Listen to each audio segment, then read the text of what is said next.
CACDista! Bem-vindo a mais um resumo semanal de notícias do podcast DEG. Me chamo Isabela Starepravo e hoje, dia 12 de junho, trarei para vocês o que aconteceu de mais importante nas 2 últimas semanas para quem se prepara para o CACD. São os destaques de hoje. As tensões comerciais entre Brasil e Estados Unidos se intensificaram após Washington propor novas tarifas sobre produtos brasileiros. O governo Lula busca negociar a tarifa adicional de 25%, mas considera difícil reverter a taxa de 12,5% relacionada ao combate ao trabalho forçado. As medidas ocorrem em meio à tentativa dos Estados Unidos de reconstituir sua política tarifária após decisões da Suprema Corte. Na República Democrática do Congo, a OMS alertou para o agravamento do surto de ebola em meio à escalada dos conflitos armados no leste do país. A combinação entre violência, deslocamentos populacionais e insegurança alimentar dificulta o combate à doença e amplia os riscos de uma crise humanitária regional. O Brasil alcançou pela primeira vez a categoria de país com desenvolvimento humano muito alto, segundo o relatório do PNUD. O índice chegou a 0,805 em 2024, impulsionado principalmente pelos avanços na educação e pela redução das desigualdades raciais, embora persistam diferenças importantes entre grupos populacionais.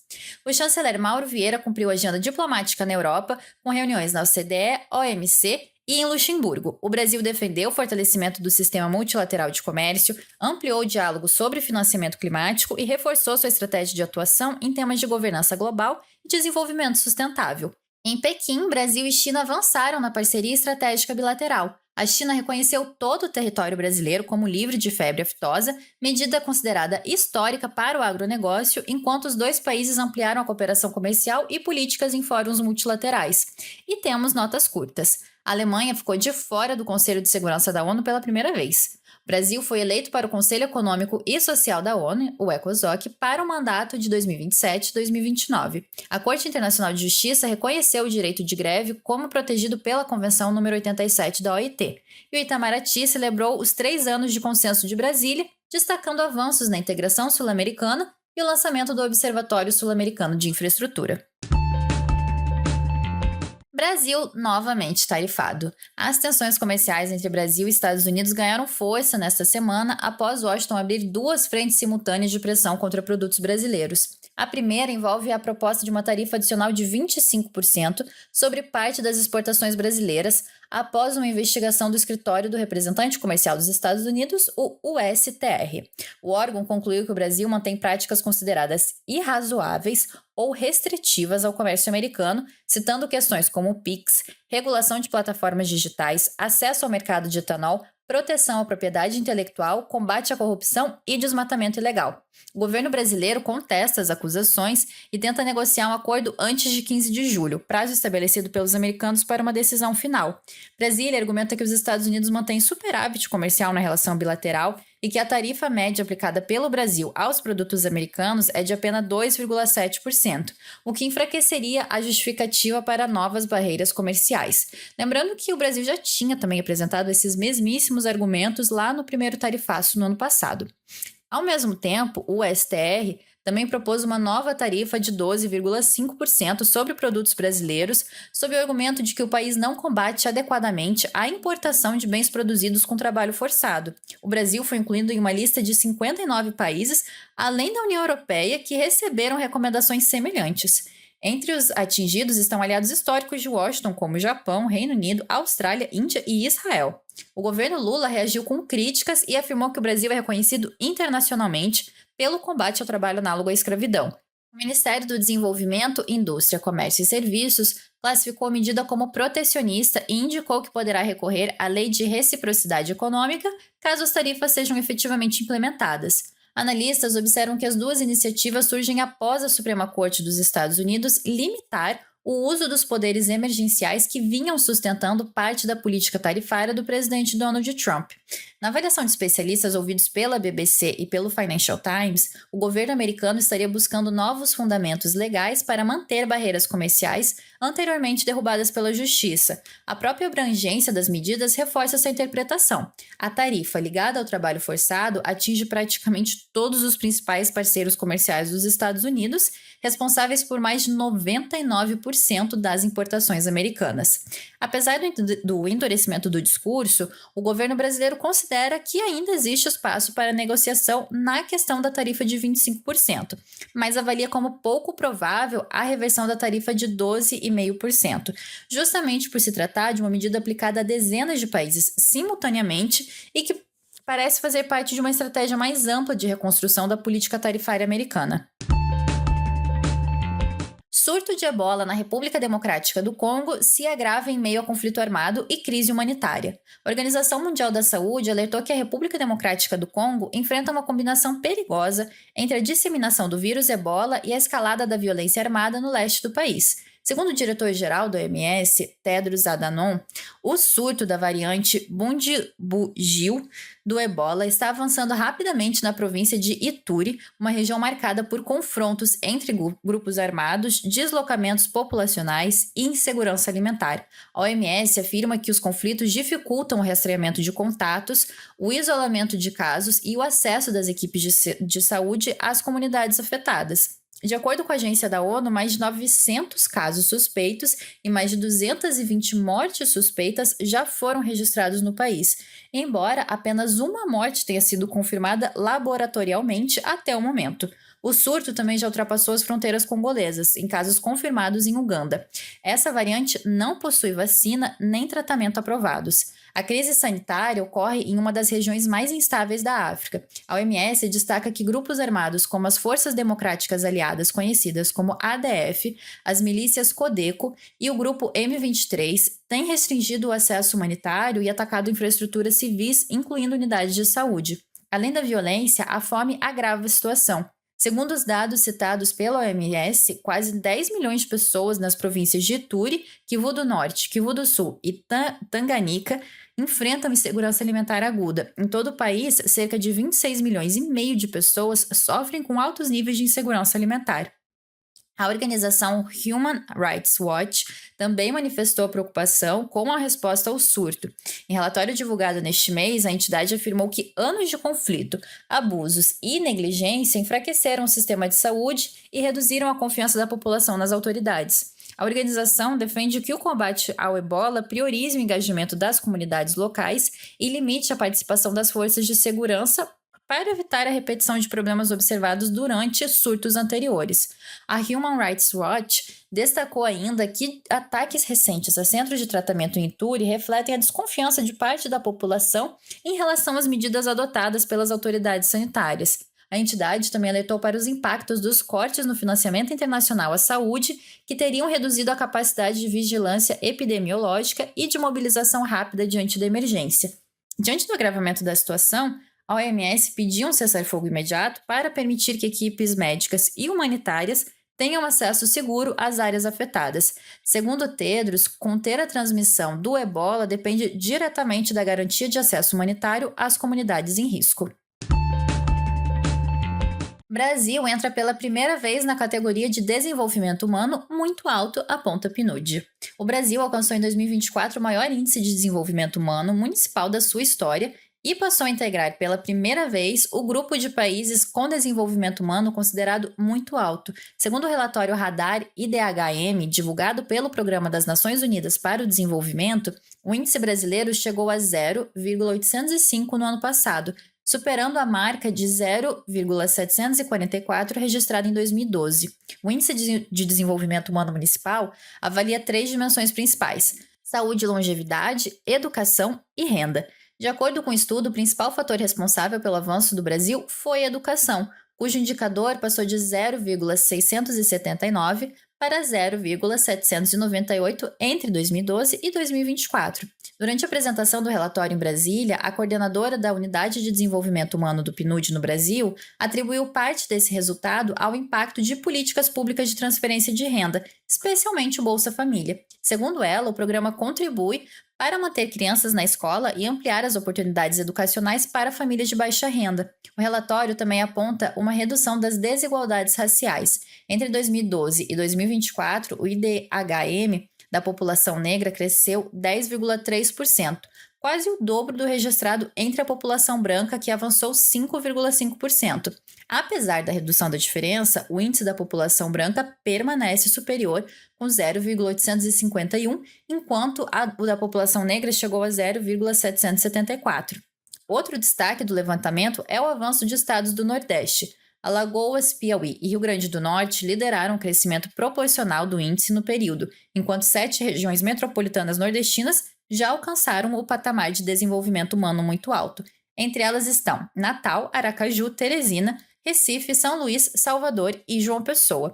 Na área da saúde, o Brasil manteve indicadores elevados graças à consolidação do Sistema Único de Saúde, o SUS. Já a renda apresentou crescimento mais lento, passando de 0,732 para 0,760 no período analisado. O estudo também destaca os impactos da pandemia de Covid-19. Após uma queda nos indicadores entre 2020 e 2021, especialmente no componente de longevidade, o país retomou a trajetória de crescimento nos anos seguintes. Segundo especialistas do PNUD, os efeitos da pandemia ainda são percebidos, principalmente em indicadores relacionados à expectativa de vida e à mortalidade infantil. O relatório foi elaborado pelo Programa das Nações Unidas para o Desenvolvimento, com base em dados da Pesquisa Nacional por Amostra de Domicílios Contínua do IBGE, em parceria com pesquisadores da Fundação João Pinheiro. Mauro Vieira leva agenda comercial, climática e multilateral à Europa. O ministro das Relações Exteriores, Mauro Vieira, cumpriu nesta semana uma agenda diplomática intensa na Europa, com compromissos na França e em Luxemburgo voltados ao comércio internacional, à governança global e ao financiamento climático. Em Paris, o chanceler participou da reunião ministerial da Organização para a Cooperação do Desenvolvimento Econômico, OCDE, e de um encontro ministerial da Organização Mundial do Comércio, a OMC. Nas discussões, o Brasil defendeu o fortalecimento do sistema multilateral de comércio e uma reforma da OMC que torne a organização mais eficaz e capaz de responder aos desafios atuais da economia global. Já em Luxemburgo, Mauro Vieira realizou a primeira visita de um chanceler brasileiro ao país desde o estabelecimento das relações diplomáticas entre os dois países em 1911. Em reunião com o ministro dos Negócios Estrangeiros, Xavier Bettel, foram discutidas formas de ampliar a cooperação bilateral em áreas como desenvolvimento sustentável, comércio e investimentos, especialmente diante da perspectiva de implementação do acordo entre Mercosul e a União Europeia. A agenda em Luxemburgo também teve forte componente ambiental. O ministro participou da primeira edição do International Climate Finance Days, onde debateu mecanismos de financiamento para a preservação das florestas tropicais. Entre os temas centrais esteve, claro, o Fundo Florestas Tropicais para Sempre, lançado durante a COP30 em Belém, que já conta com apoio de mais de 60 países. Além da cooperação política e climática, a relação econômica entre Brasil e Luxemburgo ganhou destaque. O país europeu é um importante centro financeiro internacional e mantém mais de 23 bilhões de dólares em investimentos diretos no Brasil, especialmente nos setores de energia e infraestrutura. Luxemburgo também figura entre os principais destinos dos investimentos brasileiros no exterior. A série de compromissos reforça a estratégia brasileira de ampliar sua presença nos debates sobre comércio, desenvolvimento sustentável e reforma das instituições multilaterais em um momento de crescente transformação da economia internacional. Brasil e China reforçam parceria estratégica e avançam em acordos comerciais. O ministro das Relações Exteriores, Mauro Vieira, esteve em Pequim nos dias 1 e 2 de junho para participar da 5ª edição do Diálogo Estratégico Global entre Brasil e China. O encontro reúne os chanceleres dos dois países para discutir temas da agenda bilateral e questões regionais e internacionais. Durante a visita, o governo brasileiro obteve uma conquista considerada histórica para o agronegócio. A China reconheceu todo o território brasileiro como livre de febre aftosa. A decisão encerra mais de 20 anos de negociações entre os dois países e deve ampliar as oportunidades para exportação de produtos bovinos e suínos brasileiros, incluindo carne com osso e miúdos. Em 2025, as exportações do agronegócio brasileiro para o mercado chinês ultrapassaram 50 bilhões de dólares. Além da reunião com o chanceler, Mauro Vieira se encontrou com o vice-presidente chinês e com o ministro do Comércio. A agenda inclui uma visita ao Museu Nacional da China, que recebe eventos do Ano Cultural Brasil-China, celebrado agora em 2026. A visita ocorre em um momento de fortalecimento das relações bilaterais. A China é o principal parceiro comercial do Brasil disparado desde 2009 e em 2025 o comércio entre os dois países atingiu um novo recorde histórico, somando quase 171 bilhões de dólares. O saldo comercial favoreceu o Brasil e chegou a 29 bilhões. Brasil e China também mantêm estreita cooperação em fóruns multilaterais, como o BRICS e o novo Banco de Desenvolvimento do BRICS, sediado em Xangai e atualmente presidido pela ex-presidente Dilma Rousseff. A Alemanha perde a campanha para o Conselho de Segurança. Na ONU, tivemos duas eleições importantes para a governança internacional. A Assembleia Geral elegeu Áustria, Quirguistão, Portugal, Trindade e Tobago e Zimbábue como novos membros não permanentes do Conselho de Segurança para o biênio 2027-2028. Mas a votação chamou atenção pela derrota inédita da Alemanha, que pela primeira vez não conseguiu conquistar uma vaga no órgão, da qual ela se candidatou. Apesar de ser um dos maiores financiadores das Nações Unidas e ter ocupado assentos não permanentes em 6 ocasiões, o país recebeu 104 votos, ficando atrás de Portugal e Áustria, que acabaram levando as duas vagas destinadas ao grupo da Europa Ocidental. O resultado ocorre em meio a discussões sobre a necessidade de reformar o Conselho de Segurança, considerado por muitos países pouco representativo da atual distribuição do poder global. Brasil, Alemanha, Índia e Japão, o G4, defendem há anos a ampliação do órgão e a inclusão de novos membros permanentes. Ao comentar a eleição dos novos integrantes, o governo brasileiro, em nota, voltou a defender uma reforma que torne o Conselho mais representativo, legítimo e capaz de responder aos desafios internacionais contemporâneos. E ainda no âmbito das Nações Unidas, o chanceler de Bangladesh, Khalilur Rahman, foi eleito para presidir a 81ª sessão da Assembleia Geral da ONU, principal órgão deliberativo da organização. O mandato dele terá início em setembro e duração de 1 ano. Brasil é eleito para o Conselho Econômico e Social da ONU. O Brasil foi eleito no dia 4 de junho para integrar o Conselho Econômico e Social das Nações Unidas, o ECOSOC, para o mandato de 2027 a 2029. A candidatura brasileira recebeu 181 votos dos Estados-membros da ONU. Considerado um dos principais órgãos das Nações Unidas, o ECOSOC é responsável por coordenar trabalho de diversas agências especializadas da organização e por formular recomendações em áreas como desenvolvimento econômico e social, comércio internacional, direitos humanos, igualdade de gênero, ciência e tecnologia, além de temas ligados ao combate à pobreza e à promoção do bem-estar social. Segundo o governo brasileiro, a expressiva votação reflete o reconhecimento internacional do papel desempenhado pelo país nos debates sobre desenvolvimento sustentável, redução das desigualdades e construção da paz. Durante o mandato, o Brasil voltará a participar das discussões e decisões que ajudam a definir parte importante da agenda global de desenvolvimento das Nações Unidas. Parecer consultivo da Corte Internacional de Justiça sobre direito de greve. O governo brasileiro saudou o parecer consultivo da Corte Internacional de Justiça sobre a proteção do direito de greve sob a Convenção número 87 da Organização Internacional do Trabalho. O Brasil participou do processo consultivo com manifestação escrita e sustentação oral, defendendo que o direito de greve protegido pela Constituição Federal é um direito humano indissociável do direito de organização coletiva dos trabalhadores. O parecer foi no mesmo sentido da opinião brasileira.